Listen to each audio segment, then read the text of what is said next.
tuning into another Devil's Advocate episode. I know it took us a very, very long time to come back, man. We had a lot of personal stuff going on, man. But as you can see, different scenery, different city. We in the building. We got a special guest in the building. Malika, how you doing? I'm good. So let me tell you where Malika came from. Hold on. You want to introduce me, nigga? I'm special too. They ain't talk to me about you right. Month. You right. I ain't mean to distract. You right. A month. They already know me. Go ahead, do it again. Start from the beginning. Thank you for today. No, what's up, guys? It's the co-host though. Co-host, my man Talk. I forgot. I was trying too hard in my head. I'm trying to get Malika introduction out because it was very unique though. I feel like the reason why she got a spot on this show was the feedback that she was giving me. She was, I'm gonna say silent supporter of Devil's Advocate. I never really seen the post. That's fine, though, but the feedback and stuff, like the interactions, the conversations that we used to have, like in our DMs, just her, rating the episodes or just talking about the episodes with me and just us, conversing about it. Like, I just felt like it was like very unique, and I just knew or thought that she was like a very interesting person. So I say, you know what? Why not have her on the podcast? Yeah, I ain't voted on her, just to let y'all know. I'm playing with y'all playing. I didn't know who ran the page for real. I just wrote it. She was just talking. She was talking to the stick figure that was on the joint. Ain't know who it was. The timing was I off. could have been like, Jeffrey Dahmer. But you know what? I honestly respect it because a lot of people support from afar and don't give us constructive criticism. Absolutely, and how are we going to be better, podcasters or journalists, whatever you want to call it, without getting the feedback. So we definitely do appreciate that. That help us take our game to the next level, and when we have people on the show. So we definitely appreciate that too. Absolutely. And the thing about feedback, which is like a real misconception with feedback, is like people think, and I ain't talking about just a podcast. Maybe this can go to anybody, right? Who's in the field of creating stuff or doing stuff that yourself. People think that like feedback from your friends got to always be positive, or you hating, or you hating. Like no, like I talk like, about this with my man Rel all the time because Rel got a podcast. Shout out to the gas station. The gas station, definitely. Y'all tune into like. That. What I tell them is like whenever I always try to pick people's brain of like, the episode, like, you know what I mean? First, I need to know if you've really seen the full episode. You lying is not helping me out. Right.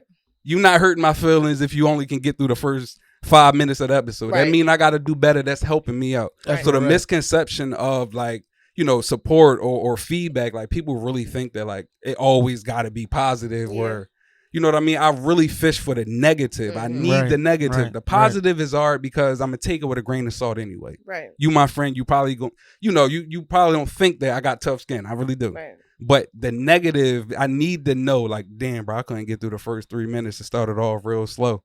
I need to know that now. It helped me. Move forward. Right. Yeah, move forward.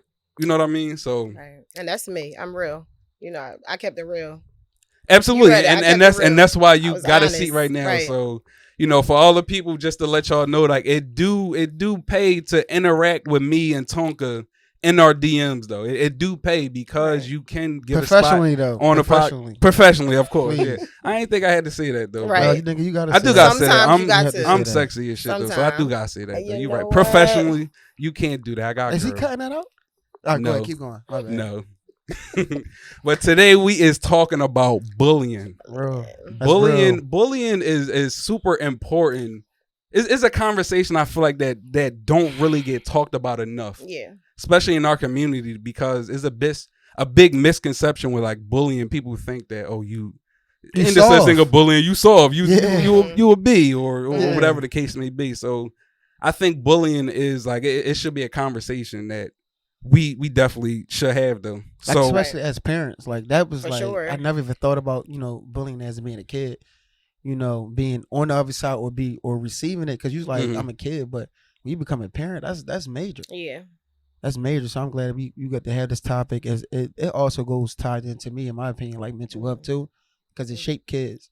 But go to the first question. It's funny how every episode already you tie everything into mental health. That's a funny. A lot of things be mental health that mental health is so broad, right? If you had an umbrella, we like really outline it. It's so many things that go that go under that umbrella that For people sure. don't even know. Yeah. And we sweep under the rug like, man, bullying ain't got nothing to do with mental health. But if you bullying sure. somebody for years, people take It's their deep. life. It depends on how strong you are mentally. If you're not mentally strong enough, like what somebody say to you can really affect you in so many ways, especially a child. A child is deep. I'm ready to get into it. But before we get into it, we gotta talk about, like, you know, just so everybody clear, like, we gotta define what it is. Like, what's your definition of bullying? Go ahead, Malika. Take it. Matter of fact, Brahim, you take it off. What's your definition of bullying? My definition of bullying bullying to me is like, it's subjective, first of all, as an opinion, because you got some people out here who think certain stuff is now, I'm not bullying, I'm just playing with them. I'm just bidding. You know what I mean? I'm just bidding, right? So my personal definition of bullying, I feel like if you like, all right, let me break down the different types of bullying. Don't give examples just yet. I want you to just give your definition. Examples going to come. Bullying to me is you having, quote unquote, having fun on somebody else's expense when. It's hard. I feel like it sounds weird, but I feel like my definition gotta come in between. I gotta break it down first. Yeah. So you gotta listen. You gotta state the definition. Your example is gonna make it more powerful. You get what I'm saying? Because like to me personally, like go ahead. Yeah, you take it over. You take it. I'm gonna go behind you. All right, this is how I define bullying. How the person that's receiving like the jokes or the threats or the playing, how they receive it. You know what I mean? Because like you just said the first time, well, I was playing, I didn't mean it that way. No, it's how the person that's receiving this treatment actually feels. Because you know how we are as brothers and all our friends, like we joke hard. Like, you know what I mean? Yeah. Whether it's personal, I don't give a fuck. If you just in a car accident today and you tell me you good, I'm cracking a joke 2 minutes later once I know that you're fine. And vice versa, right? So I always look at bullying as like the person that's receiving this treatment, how do they view it? How they taking it? How they taking it? Because like you said, somebody I could call you soft and you don't see that as me being a bully. I mean, if I call somebody else soft, they could take it to heart. Right. And that doesn't mean that what I'm saying is I'm not being like, being smart or I have, ill intent behind it. But at the end of the day, it's how somebody receive it. Right. Life is about perceptions, regardless. Go ahead, take it over. That's why I feel like it's so hard to define it. Like, just actually give it a definition. I don't know. It's definitely broad, like, you know what I mean? Right. It's like I said before, it's definitely subjective because you take it as another. But the example like that you said, I'm glad that you said that example. Like, I guess it ties. I didn't mean to cut you off. Go ahead. It's cool. If you want to go like a web dictionary or something, maybe it's like the intentions to, which intention is always hard to prove, right? We know that. That's why you go to trial, because intention is always hard to prove. But the person intent to cause any type of harm to someone else, and the harm doesn't have to be physical. It can be verbal too at the same time. So when you saying things that are harmful, it could be, categorized as bullying, especially if it's consistent. That's what I was about to like actually tag on to, like the consistency of it too, because suppose it's like a one and done joke. Right. Is you bullying them? But consistency is if it's like an ongoing thing. But the tag off what you were saying, I guess what I was trying to say, and my jumble of words and definition, the examples was like, bullying is more so like you said, like it depends on how the person is receiving, the treatment that's being done to them, right? So like in school, like for example, like it's a difference between like, when y'all gonna say pause though, but back in the day it is what it is. We used to say we used to be busting on each other. That was the thing. And I'm gonna say that for the rest of the podcast. So I'm telling you, I don't want you to pause me. So in school, you gotta grow up, man. You bullying me, bro. You bullying me, bro. I hate the word pause. That's crazy. It's like, why do y'all say pause? I hate pause so much. I hate it. I say it every episode. But did I just say pause? No, you didn't say you're right. You're absolutely right. You're absolutely right. You didn't say nothing, but thank you. The way you was chuckling, you was bullying me, Brian. Like the way you, but what I'm saying is like back in school, like we used to be like joking on each other. You know what I mean? Just go ahead, let him get it out. I'm not saying no. If you said joking, y'all know each other though, so he knows. Let me get it out. I could have said. That's what I'm saying. I'm on my adult type time. We recording. Go ahead. No, so like, when you joking, when you kids in elementary school, when y'all joking on each other or whatever the case may be, right? Then Malika laughing. When you in school, no. Look, when y'all busting on each other, go ahead. When y'all joking back, if y'all actually going back with it, going back and forth and stuff, and y'all both laughing and joking, I don't think that that's bullying. I think bullying come into if you just keep shooting off and shooting off, and for one, the person not saying nothing back, and for two, the person is not laughing at you. Right. I think after you got to use your social cues. I know kids don't got a lot of social cues. That's another thing. But you got to, as an adult or a mature person, you got to use your social cues and know when to chill. Right. You got to know when to I'm doing too much. Yeah. He not laughing. Everybody else laughing. I see his face. I'm chilling. Bullying is going beyond that. I don't care. Yeah. And if he don't take it, he acting like a punk. You know what I mean? So that was more so my definition. I think that was like super long and broken up, but in the end I tied it all together. Right. No, it was good that you used examples. And I really agree with what you said though. Like as far as like any type of physical, emotional, or like verbal harm on somebody else. But just like you said, it depends on if it's continuously or it's one time. So yeah, I agree with what he said though. That's well, both of y'all, but yeah, that would be my definition. This definition is so hard to define, to be honest, because I grew up in a household. We grew up in a household with, where our mothers, and my mother was the first person like the joke on me. Listen. Like no cap, like you get what I'm saying. She'll say like, and my older brother, like they funny. Like I found that funny. I learned how to have tough skin, but like you said, it's always about the perspective because I don't deem it as being bullying. Somebody else might take it that way. Yeah. So you always like. But just because you don't take it as being bullying don't mean that you wasn't being bullied. Maybe you, because it's a thing where getting you, like you can literally get used to getting bullied and true. Just you getting brainwashed. That's definitely true. That is regular. You know what I mean? Yeah, that's definitely true. Why do y'all think? My fault. Why do y'all think people bully people though? Like where y'all think that come from? Because Tonk, I remember you saying on the previous episode that you felt like you was a bully. I was. I didn't feel like it. That's what I was when I was a kid. So where did that come from? That just came from my household. That came from my household not being able to control the things that was going on, and you're gonna look for an outlet. If you can't change what's going on in your household because you're young, you have no control over it. You suppress feelings, right? So you think things are normal when you're growing up, but it's not normal. So now I go to school and my whole family funny. My family like so, yeah. I could be joking on somebody first and somebody say something back. It don't have to be as funny, but like, what you say, nigga? Like now I want to fight. Like, you get what I'm saying? Or just like my friends around me, I used to pick on them a lot. I used to get into a lot of fights in school growing up because that's what I used to do. What was going through your head though when you was like experiencing like whenever you felt like you got to a point where like, I want to fight. What was going through your head? Like explain those emotions. Like, to me, I always felt like, I know O'Malley said this, but I really like always felt like that. Like I never been disrespected without doing something, except for in my household when your parents could do it to you, and you can't react back to them. Like you know what I mean. So I never like wanted to feel no disrespect, like feel vulnerable or cry. Like I always talk about how I didn't cry because I feel like I can't change nothing about that when you cry, right? So you used to let it build up in your household. So if I go to school, take it back to school. If I don't like something, I do something about it. Right. And this so happened, they was like my classmates or sometimes my friends, and which is bad. Like I think about it now, like I'm a grown man. That was totally wrong. But when you 7, 8, 9, I used to box too, so it's like I was always confident in my hands. So I didn't think that nobody could physically beat me.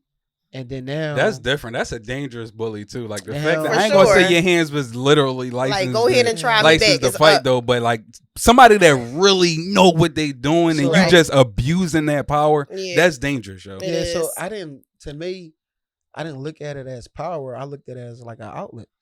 You get what I'm saying? So every day I'm going home to the same thing. So tomorrow when I wake up, I'm going to the school doing the same thing. You know what I mean? So that was like my cycle. And I noticed that I really got the chance to like start being myself more when my pop got locked up. You know what I'm saying? So that part of me like kind of like went away. But how much of that was like, you say you was a boxer, how much time did you actually spend in a ring or in a gym? Man, and like why couldn't that be your outlet? Because I got to go home. Right. So it all just keep boiling down to like our schedule was literally like we would go to school. After school, I would literally go home for an hour, to do my homework. From there, I remember my big cousin Keem used to come get us. We used to go jog to the gym, or sometimes my dad would take us. We would jog to the gym, box for a couple hours, do our workout training, then we run home, then we run back home. So time I get in the house is 8:30. I take a bath. Whatever goes on at night goes on at night amongst us, my brothers. I got 2 brothers, so we used to fight every day too. You get what I'm saying? So then on top of that, then you got my mom and dad situation going on. That happens, and then now I go to sleep on that. What just happened? Like this in the span of coming home. Like what just happened? Like even sometimes, like even in the boxing ring, I remember one time, like the trainer was like, your dad don't play with you. I'm gonna call your dad up here because I was like joking around when I was training boxing, and then my dad came up there and smacked the shit in front of everybody in the gym, and then you a kid, so at the time, look, I'm 8. Nah, I might cry. Right, can't do nothing about it. I can't do nothing to him. Right. So guess what? When I went to school the next day, whoever disrespecting me, I was already on go. Yeah, and the crazy part, it brought me to a side question. Like, do y'all think your parents or bullying can come from it can adults? Start there, for sure. I think adults are your first bully. Yeah. Malika, how you feel about that? As far as parents? Yeah, parents. Like, I guess I'm saying your parents being your first bullies. Yeah. Like, do you agree? I feel like everything starts at home.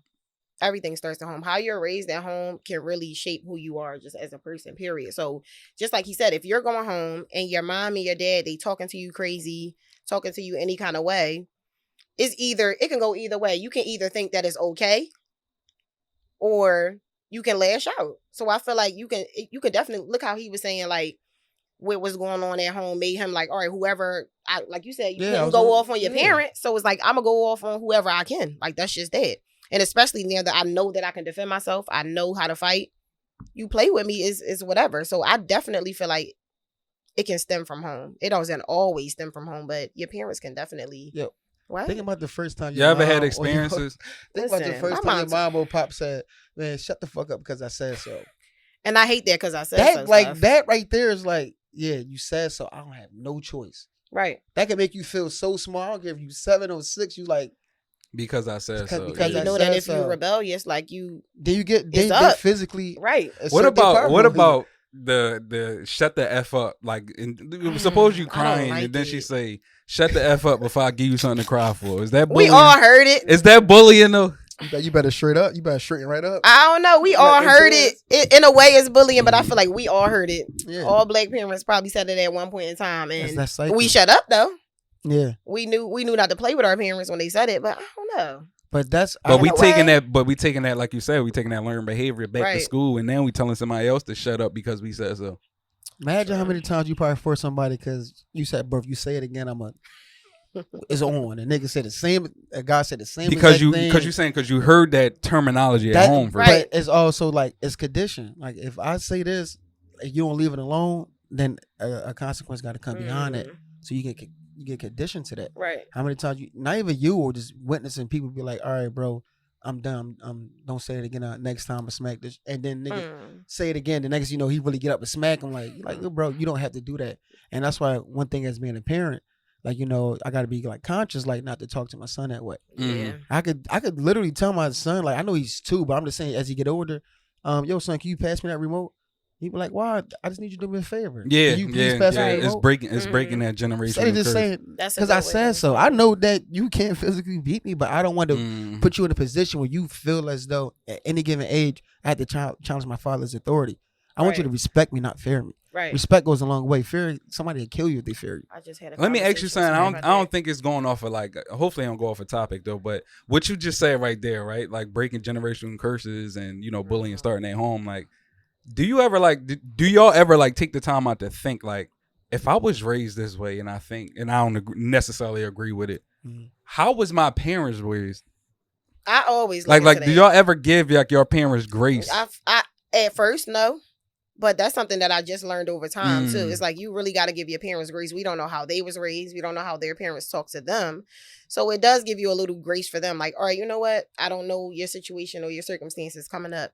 And sometimes it's good to have those conversations. I never talked to my mom about like nothing or how she was raised. Transparency, something highlight that he said in the past episode. But I know that that's not how I wanted to raise my son. So I do things totally different with my son. Like there's been times where I had to check myself. Like, hold up, that's I can't talk like that. I can't be like that because my son is sensitive too. He's a very sensitive child. You can holler at him and he's crying. You don't even have to hit him. So it's like I had to tone that down a bit with him. But I'm used to my mom hollering. I'm used to my mom being over the top or, you know, talking crazy. But like it was times where I'd be like, oh no, I need to tone it down a little bit. I sound crazy. And I got it together since then. Like he would just cry just from me hollering at him. I'm like, yeah, that's not good. Like I can't do that with him. How you feel about that, Ian? What was the question? Right, he ain't even asked nothing. How you feel about that?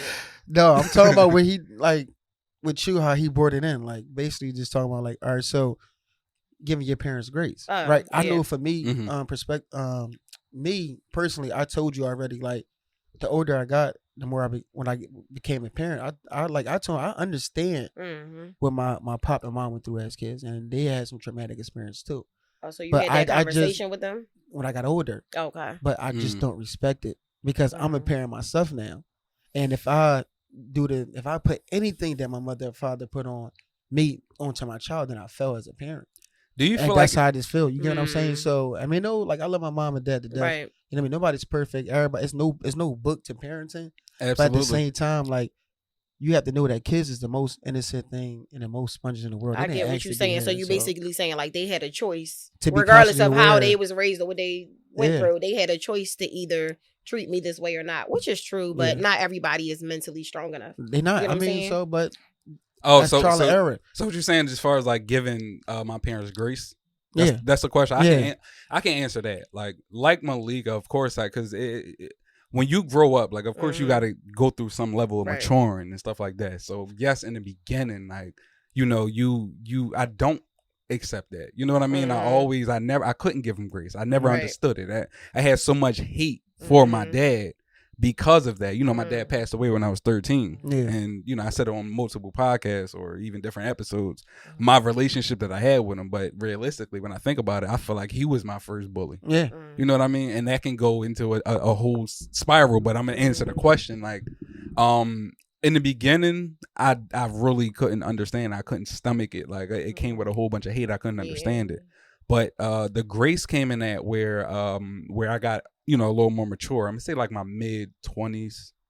I started getting like a different grip on life where, you know what I mean? I start identifying people's feelings and identifying minds and finding out who I was, and you know what I mean? You became soft. Absolutely, right? If no, you want to say I'm not joking. Like, you bullying me. It's cool.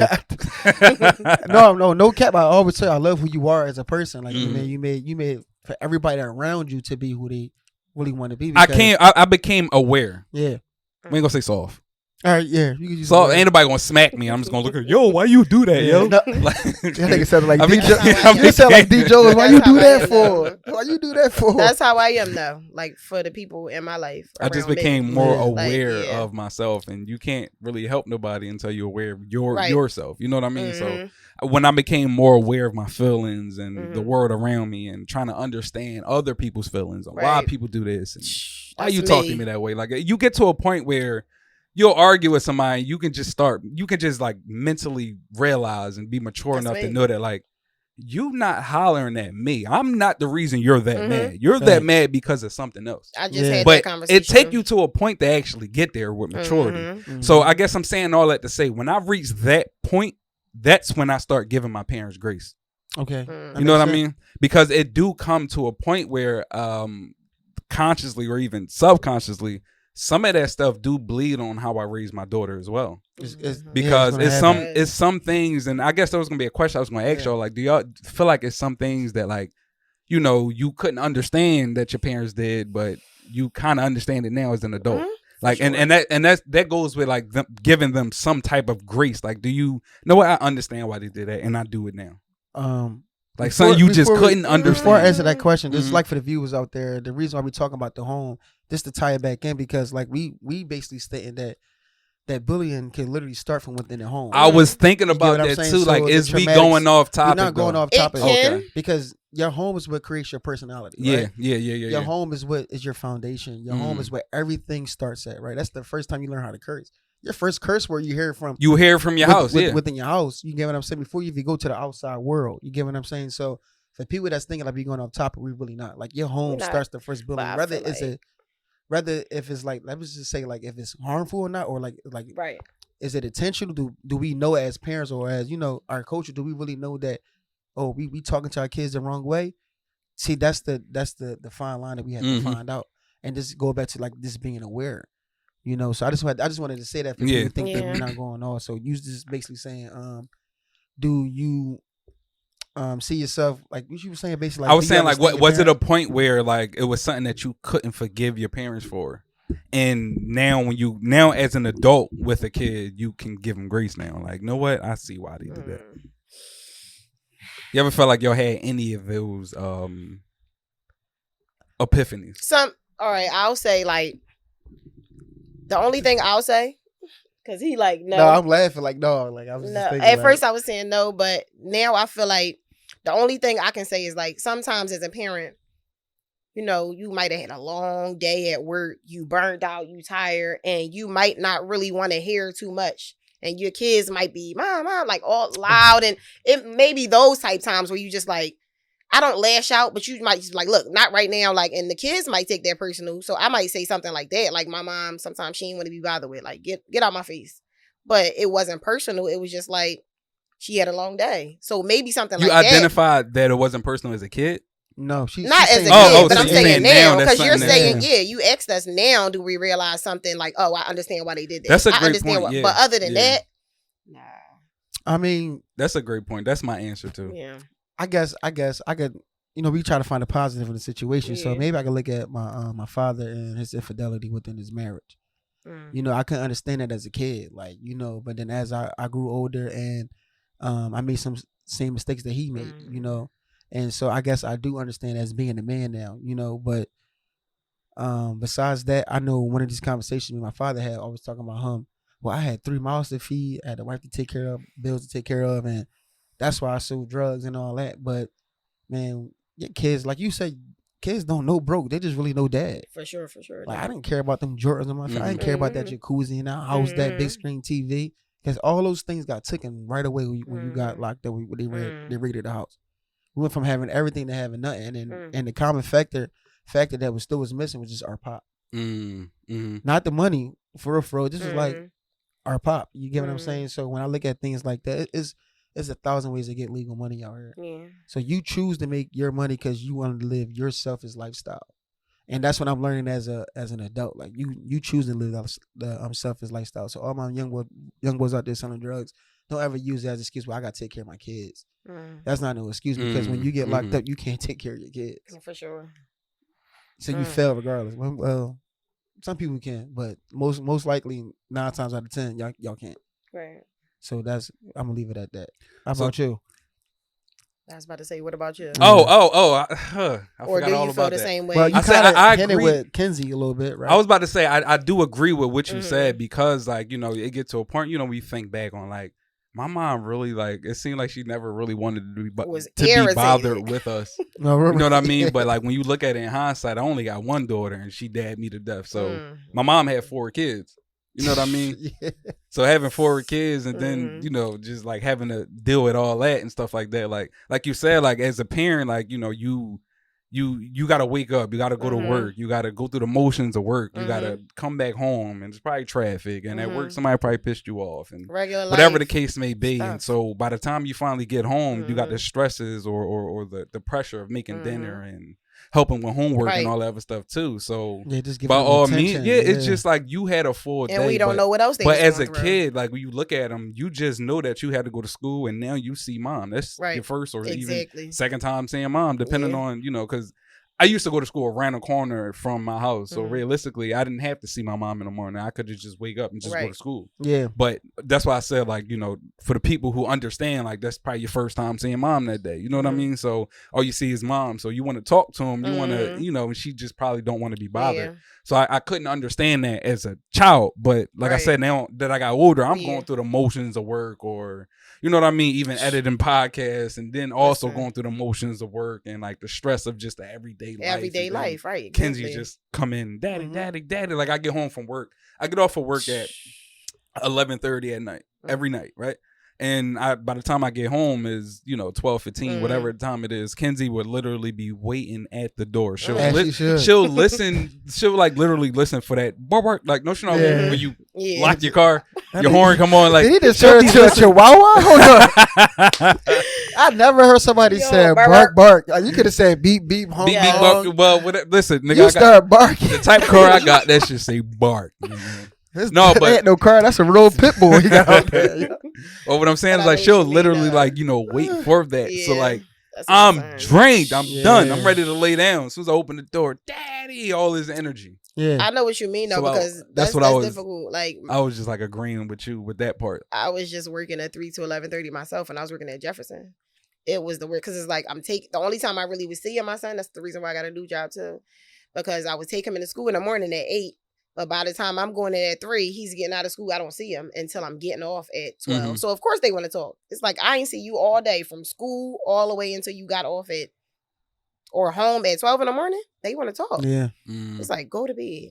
That's true. I mean, I think every parent out there agree to that. Like, yeah. And I deal with kids all day. And then as soon as I walk in, I pick my son up for daycare. Like, I got to get a second energy. Like, you don't care about second one because you just see that. He got that energy. Yeah, but I just bring it back to bullying though, because I know that clip right here with this being tired. I know everybody gonna like that. No, absolutely. But I definitely was gonna swing it back though, because you answered the question, which was very long winded. As people think we probably went off topic, but you was actually a bully before. You feel like you was ever a bully before or got bullied?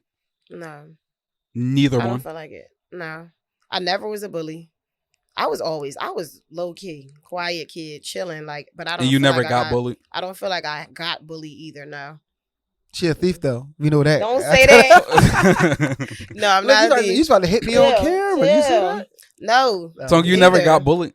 Honestly, no. Right? Like really rack your brain though, because if you really think about it, like, kind of like what you said. Because like what I'm saying, like in hindsight, as an adult, when you look back on situations, you probably did, or you probably had a bullied moment or a bullying moment. Talking about my older brother, but I used to do the picking and he just used to knock me out. Like, you know what I'm saying? Mm-hmm. I used to draw. Like I used to bully my little brother too a lot. Mm-hmm. And my older brother always had to step in. But Nazi never really like, I'm going to pick on you. Like, you get what I'm saying? No, it was never that. I was annoying. That's what I'm saying. I was irritating.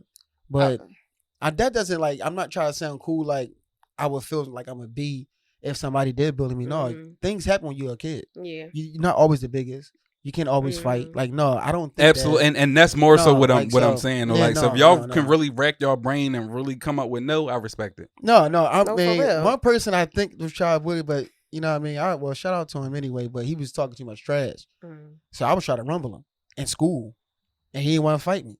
See, I don't do too much talking.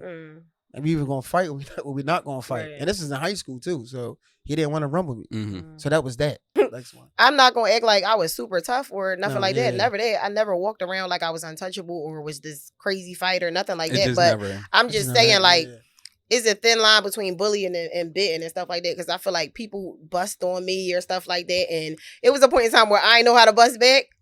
So I feel like maybe you could say that, but I don't look at it as bullying. Like, oh damn, he getting over. I don't know what to say back. I was horrible. But I think you don't look at it like that, because I don't look at that as bullying. Lined up, like you never got to the point where like you salty and they just keep going.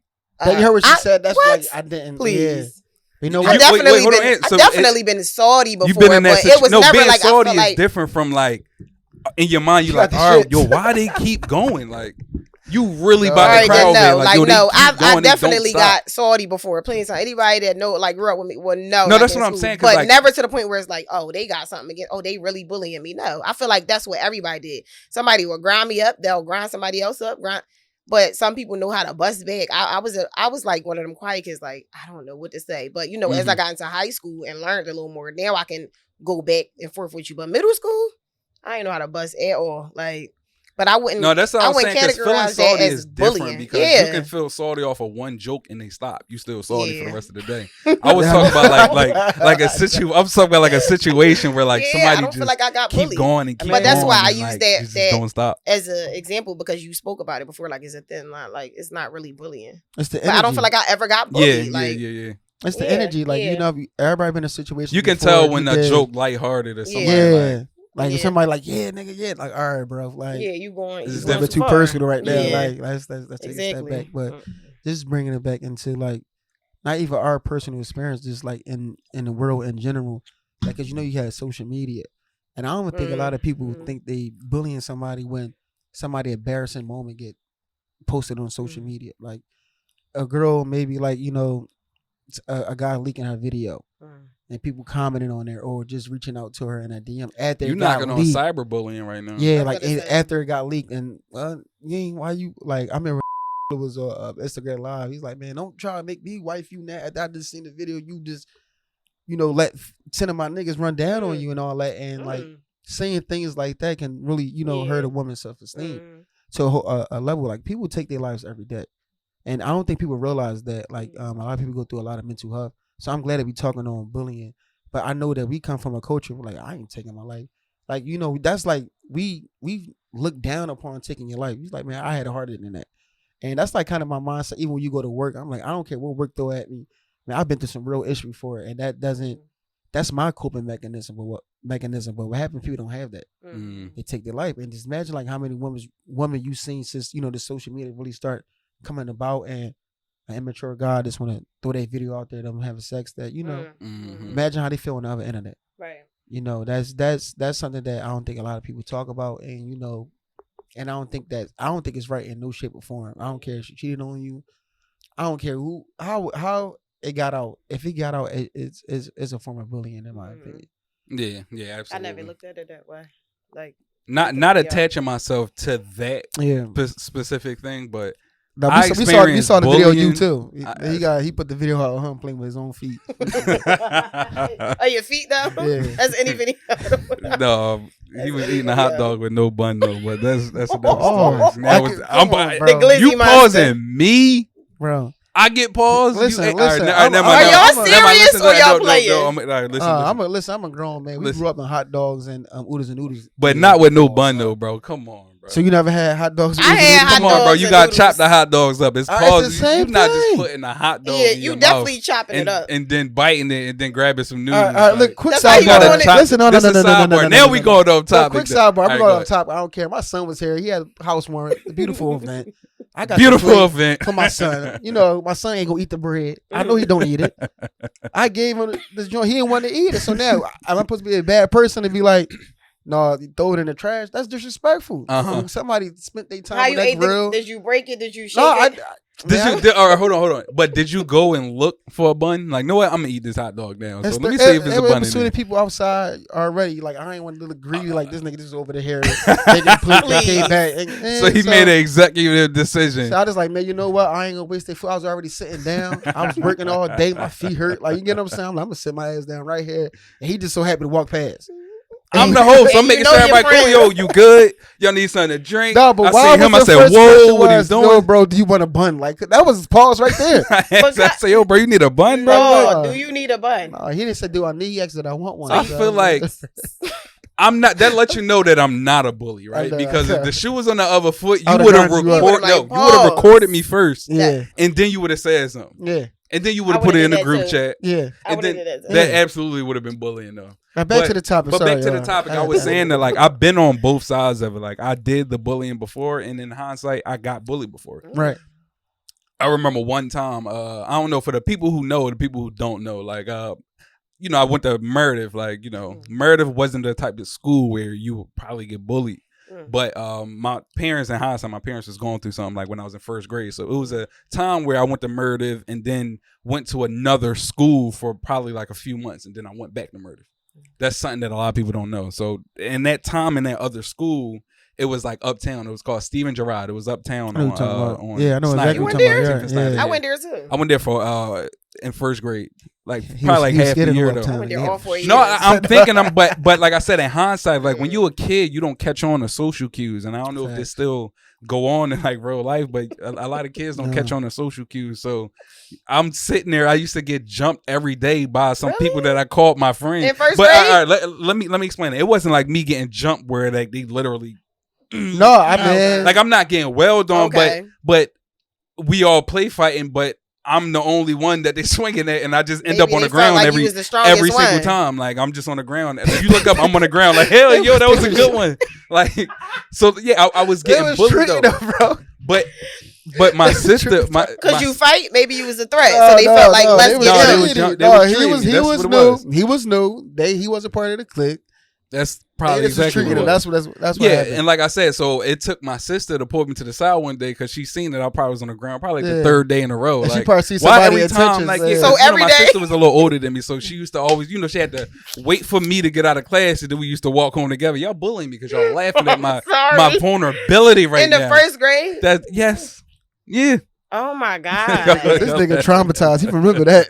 Yes. No, because in hindsight, this is a serious topic. But in hindsight, it actually was funny though because like now that I think about it, like I said, my sister probably seen me on the ground like the third day in a row. And the crazy part, my sister probably won't even remember this, but you do that because you was because I was in that situation. Like that. I was in that situation. Like my sister pulled me to the side, said, "Brahim, you art?" I'm like, "Yeah." Why you saying I'm art? She was like, because you just got jumped. I'm like, oh no, they're my friends. We do this all the time. She said, no. Nigga, why they keep? When are you going to do the jumping? Like next time that happened, I'm jumping in. You know what I mean? So when she finally she kind of opened my eyes to that situation. You know what I mean? That you were so I started standing up for myself. Like it's not even I didn't even look at it as standing up for myself. I looked at it as like, all right, y'all, like now let's jump him down. Right. We jumping him next. Change the narrative. It ain't. I'm not about to be the person getting jumped. You know what I mean? Bag. Yeah. So that was like one incident that I can remember of me getting bullied. Another incident of me doing the actual bullying was in Murdive though.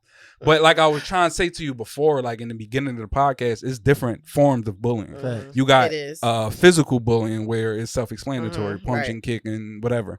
You got psychological bullying where is that verbal? Where it's like where I'm ignoring you or it's just it's like ignoring and yeah, I was horrible. You saying that, bro? I said that niggas doing homework for me in school, bro. Wow. Yeah, like make them give me their money, like. That's real cliche. That's a cliche. Give me your lunch money. That's like some movie. That's what I'm saying. That's real cliche. Like be original. Give me your lunch money, or I'll cream you. Wallahi, I'm so serious, nigga. If we on recess, you don't come over the ball court. You can't come to the. You better play over there. I don't want you around. Wow, that's deep. Like I was that dangerous, bro. Even to my friends around me that's close to me. Like, I don't know how some of them still friends with me today. Wait, so what made you? So what made you? Just saying that like psychologically?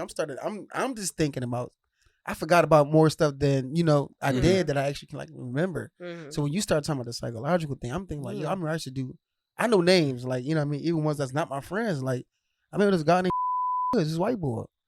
I used to torture him every day.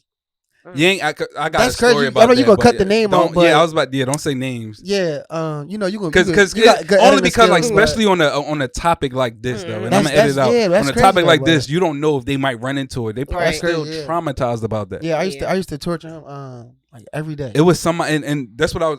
So I was about to say is three forms of it. It's physical. You got the psychological, and the third one is just like literally just verbal. Just grinding somebody up and stuff like that. Okay. I was the verbal bully in Murdive. Like everybody knew that. In hindsight, that's what I was. But coming up, when I was younger, I just always thought that I was just the funny boy. You know what I mean? I used to make everybody laugh. But he's not that funny though. But that's an opinion.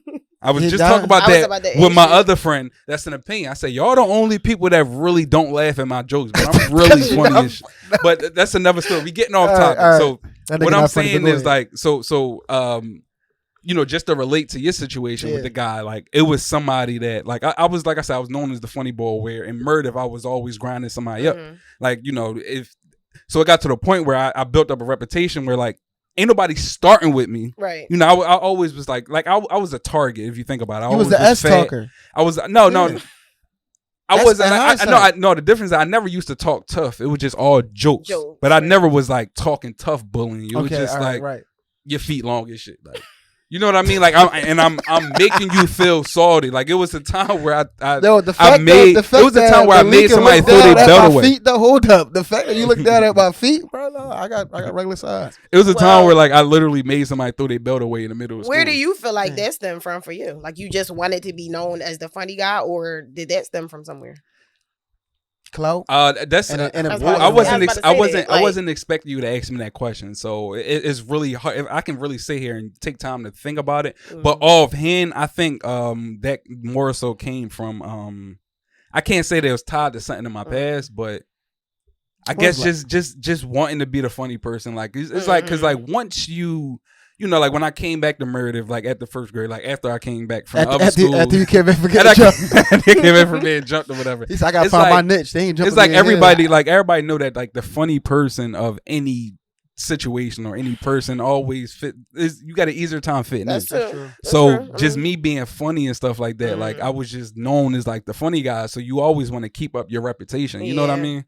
So if you get a couple victims, I'm gonna say victims, like, you know, when you grind somebody up or different people and you actually win in these joints, you build up a reputation that you feel like you got to keep. Yeah. So every once in a while, like I always was, you know, I gotta. Oh, damn, what time is it? Now I gotta grind somebody up because I ain't making nobody laugh in an hour. You know what I mean? Damn. But it's the difference between that too, and I take real pride in this. I really think it's a difference between being a funny person and being in this crazy word and being a dickhead funny. Yeah. Like it's a difference between being funny and being a clown. For sure. I was never a class clown. A class clown to me, let me define it. Class clown to me is somebody getting up and acting like they tripping over a chair just to get laughs. Or somebody just getting up and just physically, like physical comedy. I feel that's a clown to me. I was more so just saying funny stuff. And I said all that to say, like, I shared a situation with you, and I was just talking about this with my girl the other day, and I'm not going to say his name.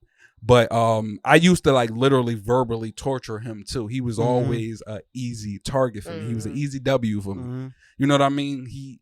And in hindsight, I feel so bad about it that I wish I really can have a conversation with him because I'm really not that dude no more. But the way that I used to, like, you know, keep going at him verbally is just like I know for a fact that he would never forget me. You know what I mean? Yeah. And I'm not even going to get into it. And it's crazy. I shouldn't even brought it up if I knew I wasn't going to get into it. But I really don't want to get into what I used to say to him. But he was just like somebody who was like, you know, short and he was like overweight and he was, you know, he didn't have it together at home. He used to smell. He used to his pants used to be small. Like that is stuff like that. Definitely, like I say, it was just always like an easy target for me. That's why. Listen, y'all watching this podcast. Teach your kids how to rumble. And how to defend themselves too. That's what I think. Or just teach them to be mentally strong enough because you want it to be at a point that if they say something, you don't get sad or you don't feel the need to be salty. Like you ain't even got to bust back. Like, all right, I'm confident. Like, all right, whatever. You know, but as a kid though, like this is hard. It's hard to teach. It depends. It's hard. I agree, but I disagree because it's some confident kids I know that I've met some confident children. I'm like, damn. What's the difference between you knowing that they confident or them probably being false confident? Where because we know a lot of adults like that too who look like I ain't gonna say look like they got it all together, but talk like they got it all together, but they crying in the shower every night. I know. Yeah. So I listen. It's what you, like I said earlier. Like kids are sponges. It's what you put. Exactly. It's what you put in your child every day. So imagine if like my son turned 4 or 5, and like before you go to school every day, I'm telling him like acronyms like, "Yo, you are black. You are beautiful. You are strong. You're strong minded. You're a leader." Affirmations, right? I said it wrong. He said Africans. I didn't. I said what I said. Acronyms. I said acronyms. Right? Acronyms. Like which is what? Short. You a teacher, right? No, I don't teach no more. No, I'm a drug dealer. Go ahead. No, all right. Affirmations. Yeah. You don't cut that out. I'm gonna keep it in there. I'm gonna keep it in there, bro, because you said I wasn't funny. Wow. You said it 3 times. This episode I'm gonna show you how funny I am. Like, go ahead. That still ain't funny. I go like, no. You tell your son affirmations every morning. Every morning, right? Yeah. And he starts to believe that. Now, one thing I used to say that my dad used to say when it was like in the wintertime, man, it's 75 and sunny out here.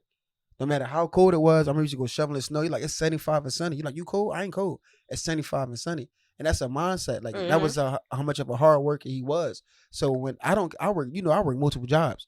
I don't complain. I'm going to go do it. That's because it's 75 and sunny out here. Like that's my mindset. So that's something that you're going to pass down. You teaching your child like to believe like, yo, you above this. And I don't mean like you better than somebody. Just mean like, no, nobody can't tear you down off of words.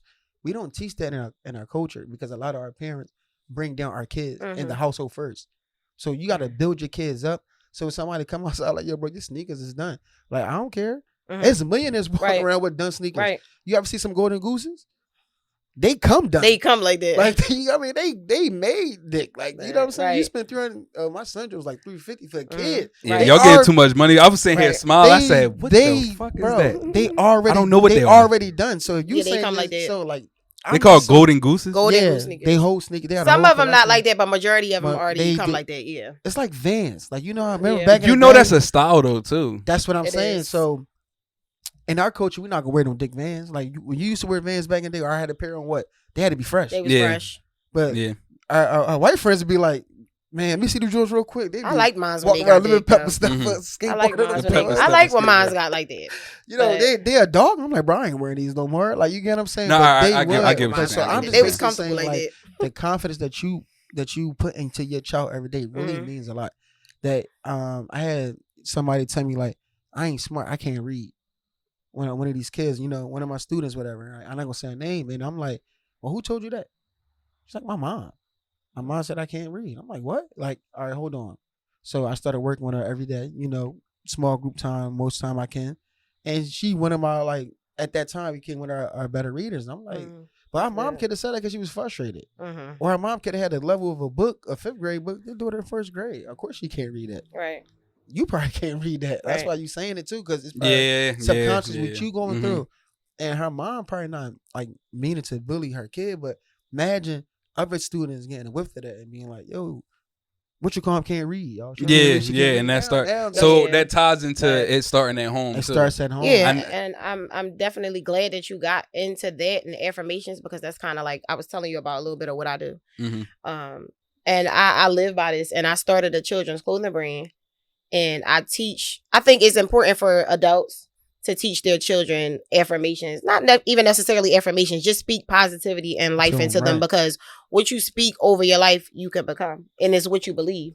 So I started a children's clothing brand based around like, you know, motivating kids. Like, so everything that I sell has like affirmations. On the garments, affirmation. This an ad, y'all. Positive. It's not. I'm not gonna get too deep into it, but I'm glad that he said it because it's like you know, I sell clothes with affirmations and positive images and messages on it, and I go deeper than that. Like I've done a back to school drive. I teamed up with other people. It was there on 5th Street at the park, right there on 5th and Washington. We did a back to school drive, fashion shows. I really want to go deep with it. I want to do back to school drives. I want to do food drives. I want to have community days. Like that's something that I really want to get into. And it's something that I do with my son. I do affirmations. I do different stuff like that with him.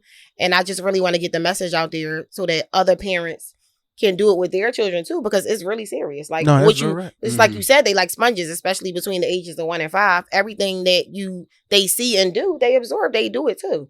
So it's important to really teach them these things. So that they can know or they can be confident in themselves. So that's why I was like glad that you got into that. It's super important. No, I'm glad that you got in. I'm glad that you got into a question. Huh? So I didn't mean to cut you off. I just want to ask you a question, your opinion on this. I know some people watching is gonna be like, well, that only helps with the verbal part of bullying. What about the physical? What happened to somebody like really in 4th grade, 5th grade? That's supposed to be like in 6, you know, already, you know, way physical, bigger than you. What advice would you give, you know, to the kid that's getting bullied or the kid that's doing the bullying? Like, what advice would you give to them on that? That's deep. That is deep. The crazy part, like, I was really about to ask that question too. Like, can I change the question? Yeah, go ahead. Can I change the question? It just came to my head when you were speaking about that. Something similar came to my head too. So what I was saying was like, we are parents. Just judging off the conversation, even knowing y'all behind cameras, like we are parents. So what would y'all do in situations where y'all found out that y'all children were actually getting bullied? Me personally, getting bullied, and this is a crazy conversation. It is, but I feel like because it's something that really something that I feel like I need 9 to out say. of 10. You definitely. I feel like I would definitely try to teach them to defend themselves, get them some type of boxing lessons or something like that, so that you can defend yourself. Because just like y'all said, words ain't gonna stop nobody from hit. You could be confident all you want, but if a person wanna punch on you, that's what they gonna do. So I probably would get them some type of, definitely still talk to them and let them know that, like I was told, what another person does to you has nothing to do with you. That's something facts. internally. Like, so if somebody's bullying you, I think a kid ain't trying to hear that though. They not. Honest. They're Kids not. don't even understand it. But that's why I said it depends on the child. Because Like, my yeah, son like, is it ain't- very, he's very still, smart. It's sure feel like it's personal. Yeah, Mom, for sure. I feel like my eyes still hurt. My son is smart. He amazes me every day at how he knows some of the stuff that he know. I'm like, you had to be here before. So with him, I could talk to him like that and he'll understand it. But I do feel like I would get him some type of boxing classes or something, some way to defend himself. So that's the physical part, though. Yeah. What about the more so verbal psychology, like part of it? How do you feel like you'll handle that if your son is getting bullied, not just physical? I know she Me answered personally, that, right? yeah, I feel like just boxing lessons though. So somebody I'm busting talking on the you, you just punch the them. physical part. Yeah, I would like, teach that's why I him said that. boxing. Into her son, But as far as right? like the verbal, when you speak positivity, or my son is super confident. Like I don't feel like nobody can get over him. Like, well, I would hope not. You get what I'm saying? But from what I teach him, and like I'll teach him to be confident. Don't let nobody play with you. Like, and I've been beating this into his head since he was 1. My son is 9 now, so he's super confident. So I feel like it's still a possibility that somebody could bully him, but I don't think he's going to go for it. I just don't think he. But what if he is going for it though? That's the question. No, that's why I said. That's why I said let me rephrase it. Like, don't think about your son that you got specifically. Just think about this hypothetical son, this imaginary son that you got that is getting bullied. Mom, every time I come home. So physical or verbal? Verbal. Because like you said, you already answered the physical part. You said boxing lessons. I don't know. I feel like I answered the verbal part too. Yeah, like, speak Speak positivity over them. Like, just like what you said, like, you gonna believe after saying something over and over and over and over, you gonna believe what you're saying. Like, you're gonna believe it yourself. So I don't know. I feel like speaking positivity into them, telling them that they strong, you can do whatever, you can be whatever, just certain things that you say to them, they're gonna believe it after a while, and they gonna carry themselves like that. But as far as the physical, I said boxing because it's like, what can you really do besides go up there and go fight some kids? Like, what can you really do? Get them. They do. But at 9 years old, I'm not going up to my son. That's literally the discussion that I was fishing to. I know that you was, but that's just not me. To everybody watching this, all your parents, for a that's second. sick. It is. Let's talk about that for a mentally. second. You need to go get checked out. Yeah, people feel like that is the right thing to do. It's not. People feel like that, and people joke about that all the time too. I seen a meme the other day. I ain't gonna lie, the meme was funny, but it was like this grown ass lady. No, it was a different one. It was this grown ass lady with 2 pigtails in her head, and like she put a school uniform on, and then went in the mirror and posed like a little kid. Oh, and like then the caption said, my daughter said she was getting bullied. That's so funny, like that's funny, but what I'm saying is like we gotta even be careful with jokes like that too, because people start thinking jokes is real life, not more so real life. Like people will see a joke and laugh at it and subconsciously think that that's how they really gotta carry it. You know what I mean? Like that makes sense. No, it makes perfect sense, because to add on with you, like what you were saying is, I think that comes from the lack of being a good parent, right? So when I can show you that this is what I'm good at, then I'm going to take it to the next level. So maybe I'm not going to help you with your homework because I don't know it. Maybe I can't buy you these expensive clothes because I don't have it. But somebody put their hands on you, I'm gonna show you what I'm good at. Don't like it, right? This is what I know. Yeah. This is how my mom, did for me. My dad did for me. So I'm just continuing this cycle. I'm like, y'all are sick. That's sick. That's sick, and it's also crippling too. That is a band-aid that you putting on a broken leg. Because I feel like for the sick parents who think that they gotta fight a kid, go not even literally fighting a kid, but even just like having it's one thing having your child's back, but it's another thing like really going to the extent of actually going there and physically bro, you know how deep it can go. Like anytime you feel like it's one thing having them back, but it gotta be a fine balance, because I'm speaking this band-aid thing because I feel like you are crippling your kids, because you just teaching your kid that mommy or daddy gonna handle every bullying problem that I ever have. But what happens in situations where they're not always around? You putting a band-aid on a broken leg where now they don't know what to do because they depending on you to come pull up in 2 seconds to come curse this kid out for you. You talking about the band-aid crippling. I'm talking about you, the one that's using a razor to open that womb up, right?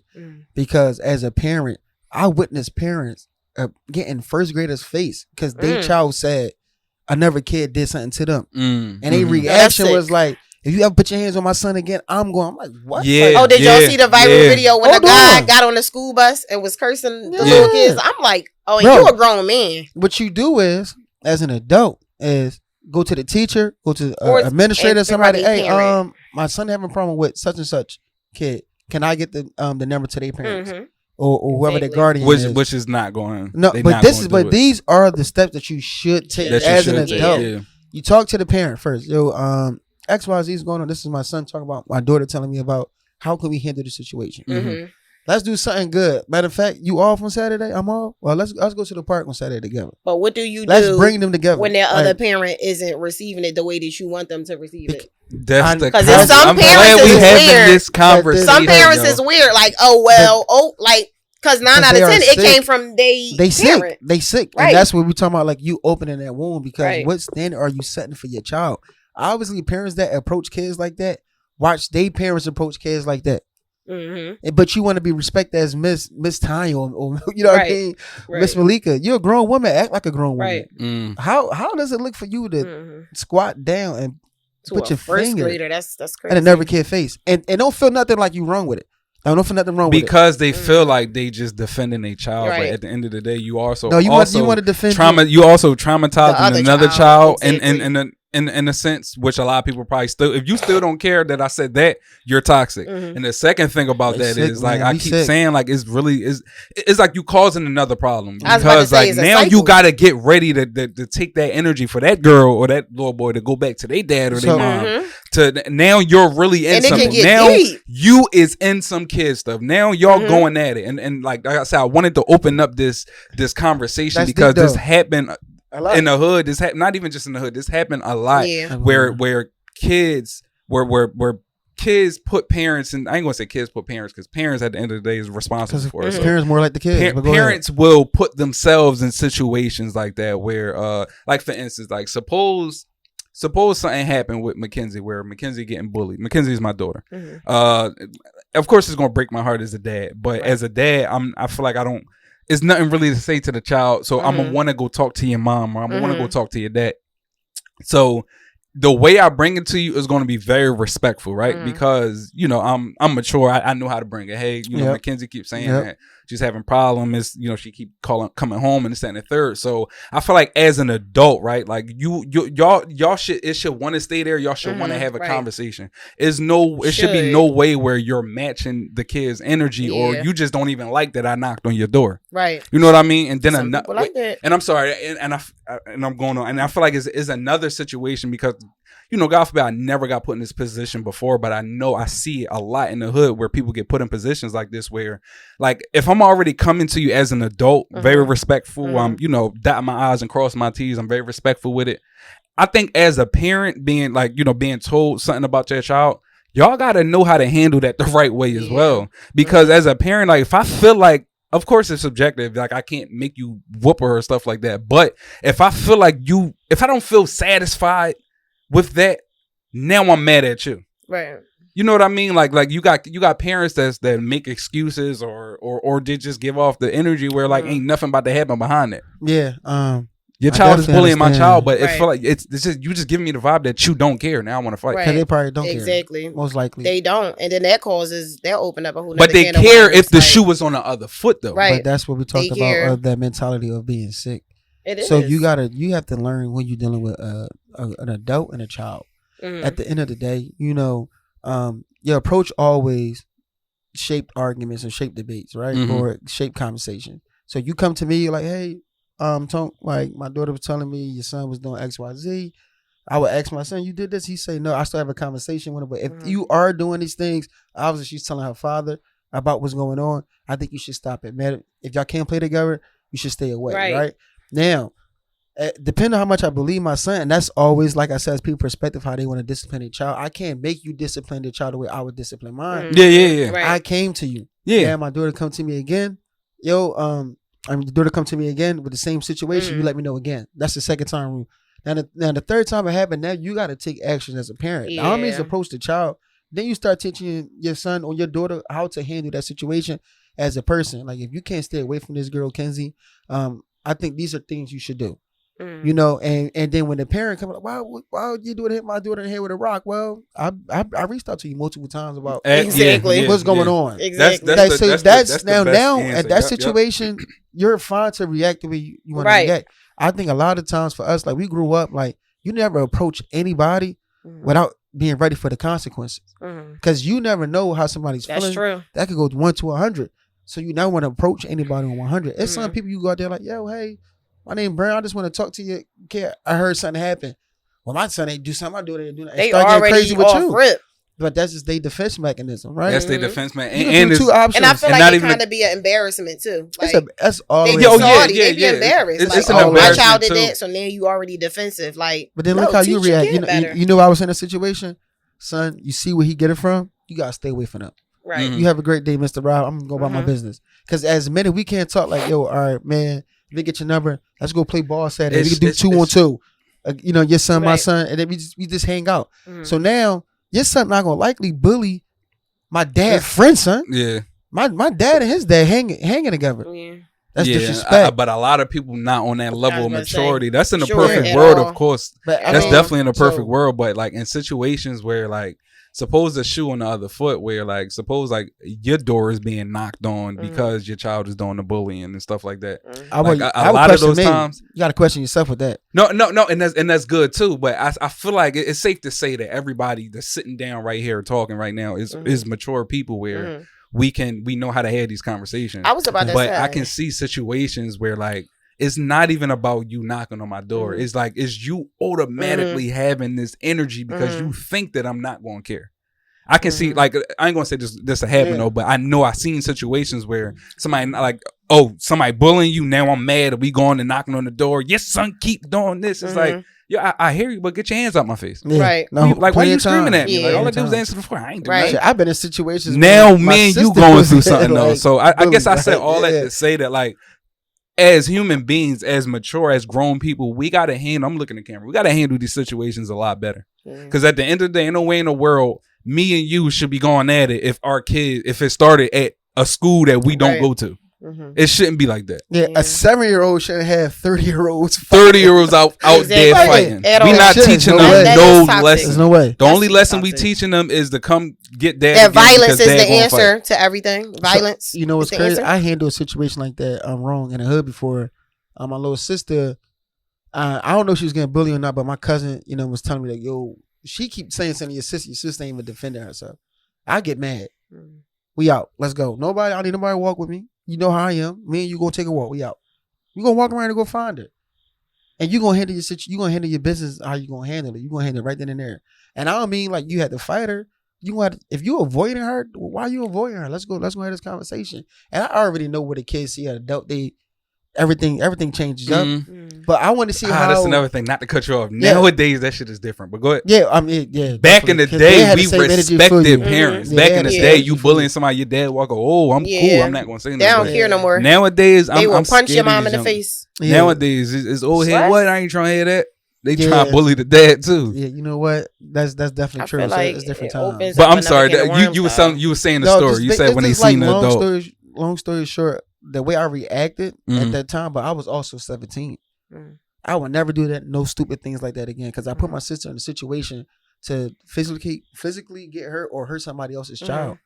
Because I ain't like what I was hearing about what somebody was doing to you. And a quote unquote adult is standing right there letting it happen. Because like if you put the shoe in, a lot of people just doing these things like that, y'all not putting the shoe on the other foot. Like, yo, how would you feel if that was your child out there doing that? And you adult right there. Like the adult right there. Like watching even, it happen. Yeah, just watching it happen. Right. Like you bring your cousin and you the adult, they're grown as hell, and y'all went to go jump somebody else. Like, as I was an about adult, to say, and it opens up a whole nother can of worms, because it's like once you go and if you feel like you gonna fight this child, now they gonna come back with people.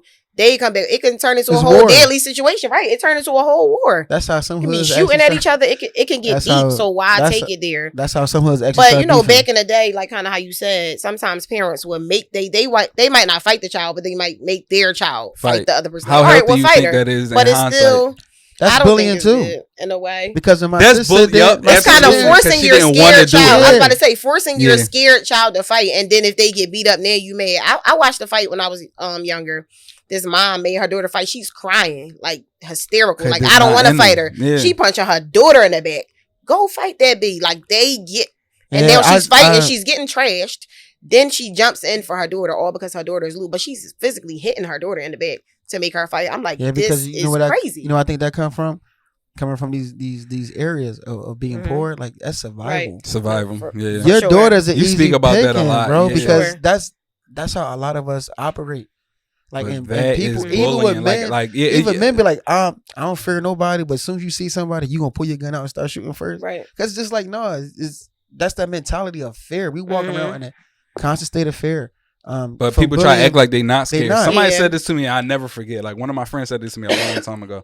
Said 9 times out of 10, and just as a hypothetical, he said, like, if you see, like, if it's 2 neighborhoods beefing, if it's one guy from one neighborhood and the other guy from the other neighborhood, 9 times out of 10, if they walk up the same street, they both scared of each other. For sure. Exactly. 9 times out of 10, they both scared of each other. Yeah, No I feel like even if you a good fighter, everybody get that feeling inside them. It's just natural. You get that feeling inside, like, oh, something could possibly go down. Like, you gonna get that feeling, even if you can fight. I just think that's just what it is. Exactly. That's why you see it's a possibility that you gonna start where they say, like, yeah, I seen you and you ain't do nothing. Exactly. You ain't do nothing either. So it's you're both scared of each other. We both were scared. Right. Let's keep it at that. We both were scared. But just like to wrap things back up to like the topic in general, like, man. So what I got from this conversation today was great because I'm a parent. Yeah, so I'm a parent as well. I'm gonna keep this in the back of my mind. Like, even to young parents, bullying can start from within the household as something so small as the way you talk to your child. Simple, right? Just keep that in mind, right? When you talk to your kid, try not to curse at them, and every day try to build confidence within them, especially if you're raising black kids. Every day we're going to be told you're going to be put on a newspaper. We get bullied in different ways, and more ways than none. Like, some is obvious, some is subliminal. Right. Like, we get bullied in different type of ways. We get picked at, we get picked on, we get stereotype. That's all bullying in a way, though. So I just wanted to add on to that black thing, because you look on the news and all you're going to see when you see us is us doing these type of crime activities. You are to a point where you get pulled over as a regular working man, you get treated as what? A thug. Like, you know what I mean? So it's like, and that could be like, to me, to be cyberbullying too, or you would call it media bullying in a sense. But I'm just here to tell everybody to make sure, like, you treat your kids the correct way. Like, they didn't actually to be here. Technically, they came from our enjoyment. For sure. If you was out there doing what you ain't supposed to be doing till you got married anyway, you know what I mean? Like, you probably wouldn't have that problem. But since they are here, like, you got to try your best every day to just build love in them, and especially confidence to face this world out here when they're not with you. Because we not rich where I could stay at home with you or go to your school every day, check up on everything, and that's not the perfect world. You know, there's not no TV show, but at the same time, you want to build them with that confidence and that love and that strength and the support that know that when they go out there to face anything, that they would be all right. And if you do that, you don't have that bully. Right. I don't become that bully if I was getting that in my household at a young age. Absolutely. No matter how much I know how to fight or not, I don't got to do that because I'm not experiencing certain things in my household that's going to make me act out on the outside world. You get what I'm saying? So I always think about that too. So when people always say, like, psychologically, like, no, he going through something at home when she is, 9 times out of 10 they really are. They are. But this might be the outlet. And you just so happy you like a beast. So you, guess what? You're the outlet. And it doesn't make it right. But you got to find out if every parent love their child, treat them the right way, build them with confidence, I guarantee you a lot of the bullying will change for sure. And especially when you bullying another black kid as a black person. That's horrible. And that's why a lot of us grew up hating each other. A lot of us grew up killing each other. I was going to say, we deal with a lot already. Yeah. That's a real good, for sure. Yeah. That's a real good recap of the whole conversation. That is some real stuff though. No, that was a real good recap, and we gonna end it on this though. Like, you know, y'all can take a time to even look in the camera or even look into our eyes. Like, just speak to these bullies out here. Like, if they had a chance to say something to speak life into, like, you know, somebody that's watching this is probably a bully that don't even know or know that they're a conscious bully, or even somebody watching this and can give this information off. Like, what would you say to that bully? To a bully, definitely, if there is something that you need to talk about, or is there something that you're going through at home, you know, maybe, because sometimes it stems, like we said, from your parents. if you can't speak to your parents, try to speak to somebody else. Maybe a counselor at school. Maybe try to get some resources from your teacher or your counselor to see what you can do to change the narrative, because you don't want to be nasty like that. And then one day you might pick on the wrong person, and that's it. So the best thing for you to do is try to get help, try to fix the situation, because a lot of bullies don't even want to be that way. Mm-hmm. It's just like you said, it stems from how you was raised or where you come from. So try to get help. For sure. Absolutely. Try to get help, have grace, and like you said, love. Like, I'm glad you said that, because that's super important. A lot of people don't have that. So, try to find an outlet. For sure. And overall, just know how not thorough that is. That ain't cool no more. It's not okay. It's not the 90s. Not cool. It's not cool no more. It's not cool at all. You know what I mean? That's why they don't even portray bullies in cartoons no more, if you haven't noticed that. Yeah, honestly, they don't. Growing up in cartoons, like, growing up just watching cartoons, they always was like the cliche bully character and stuff like that. Right. They don't even just, portray bullies no more nowadays in no cartoons, because that's how much of not thorough that it is no more. So I just wanted to tag on to that. Yeah, for sure. My message to a bully would be like, whatever you're going through at home, you're not alone, right. and it's not normal. Like, understanding that your living situation is not normal, and it's coming from a former bully, man. Yeah, for sure. So it's not normal. So if these feelings that you have, that you suppress, they get leaked in other areas of your life.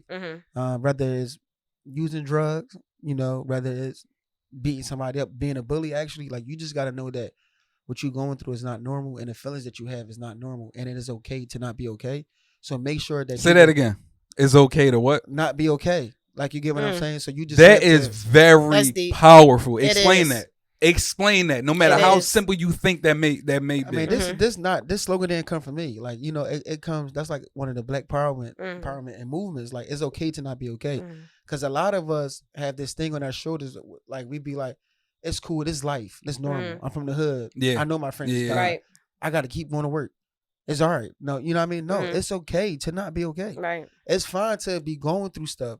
And that doesn't make you less of a man, less of a woman. That doesn't make you weak. That doesn't make you vulnerable. That doesn't make you it doesn't make nobody else better. It don't make you crazy. Yeah. That don't make you nothing. And just to tag in like one small thing, like, I'm gonna say it again, it's okay to not be okay. Like, even like, it don't even gotta be to the point where it's like super like it's okay to I just lost it that fast. But I guess what I'm saying is, like, I'm just saying, like, no matter how small it may be, you can just have a moment of just anger or a moment of just like, I don't feel like myself, and that's okay to not be okay. It's okay to tell people, know what, I'm cool. And that's another thing that gotta be held in this household too, because kids can walk around with attitudes, and as an adult, like, as an adult in our lives, I'm sure growing up, like, we getting cursed at or cursed out. Oh, why are you walking around like that? Nobody do nothing to you, or pay no bills and stuff like that. But like you said, like, it's okay. We human. And as adults, we wake up and just be mad for no reason. Like, we can have bad days, so why can't they? Why can't they have bad days? Right. So I just wanted to extend on that part. Is very important. It's okay to not be okay.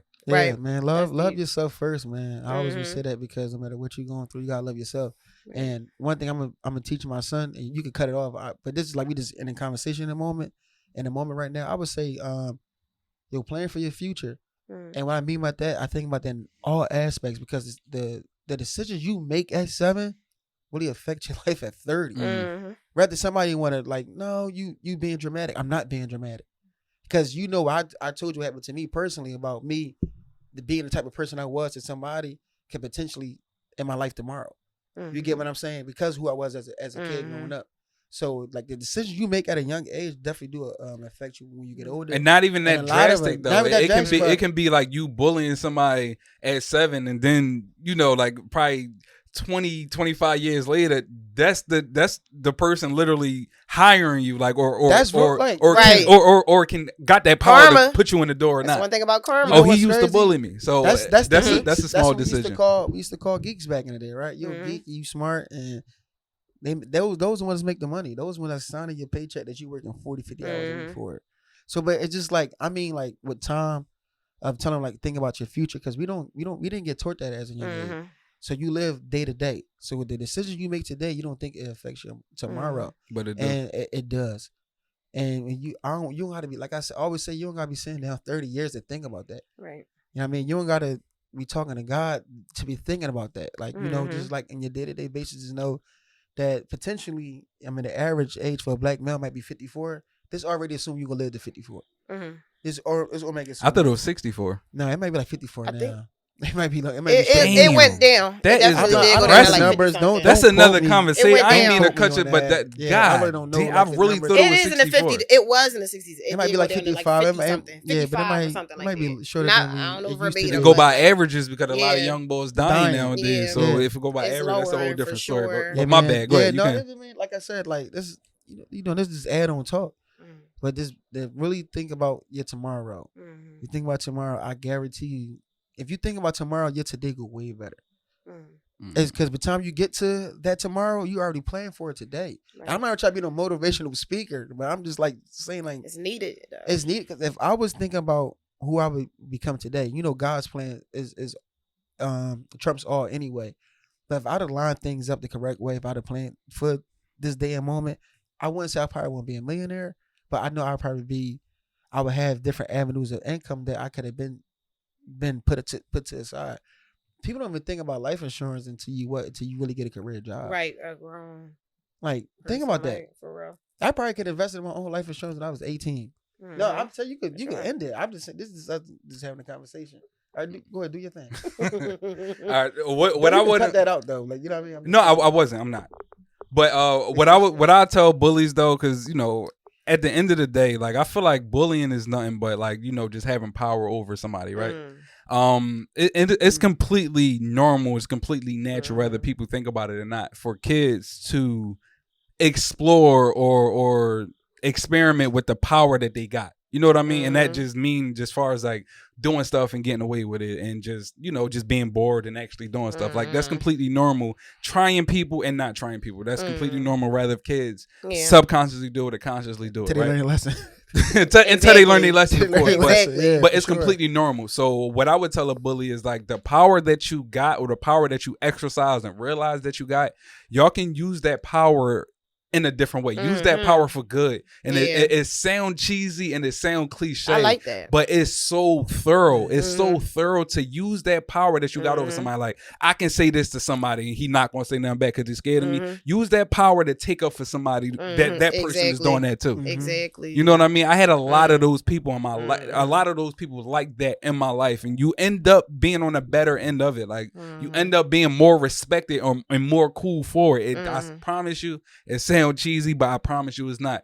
Use that power for good. Use that power to uplift and help somebody else. Right. And guess what? And to the kids in high school, bullying don't get you no yams. I just gotta leave off of that.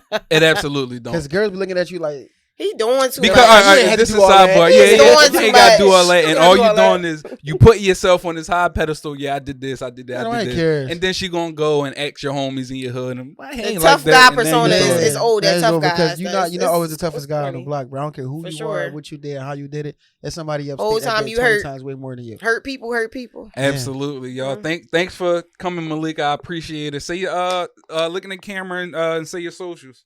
My socials. Not your social security number, because usually got confused with that too. She's like 161. I said not. He thought I said his social security number. Say your I watched that episode. I like that one. Say your my Instagram handle. Instagram name. At Leak Lover. LIKLOVA. Follow my children's clothing brand. I was about to say what about that? With that? Kid Tour Collection. It's Kid Tour. KIDTURE and collection spelled with a K. Yep. Okay. All right, y'all. Thanks for tuning in to another Devil's Advocate episode where it's two sides to one story. And once again, we are sorry that we went on a month hiatus. We did not mean to do that. Going forward, we will be a lot more consistent. But things happen. We can't control everything. That's life. That's life. What a beautiful day. One hell of a day. How much they take is true.